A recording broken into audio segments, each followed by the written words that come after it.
સરકારશ્રી દ્વારા આ હુડાનો કડક કાયદો જે લગાવવામાં આવ્યો છે માટે તમામ 11 ગામના ખેડૂતો એકત્રિત થયા છીએ। અમારે કોઈ પણ સંજોગોની અંદર હુડા ન જોઈએ, ન જોઈએ, ન જોઈએ। ખેડૂતોને કુણીએ ઘોડ ચોપડી વિકાસના નામે એવો કોઈ પ્રોજેક્ટ વિકાસનો નથી, માત્ર ને માત્ર આ ખેડૂતોને પાયમાલ કરવાનો એક પ્રોજેક્ટ ચાલી રહ્યો છે એવું અમારું સદંતર માનવું છે। અમે 11 ગામના ખેડૂતો ભેગા થયા છે।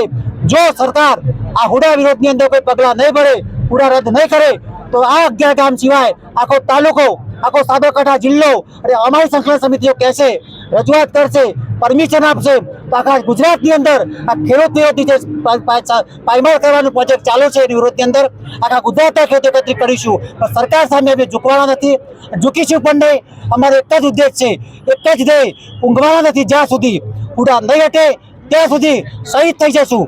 બાકી આ કુણીએ ઘોડ ચોપડવાની જે પ્રોજેક્ટ ચાલે છે એમાં અમે ઝૂકવા નથી, નથી અને નથી। ભારત માતા કી જય।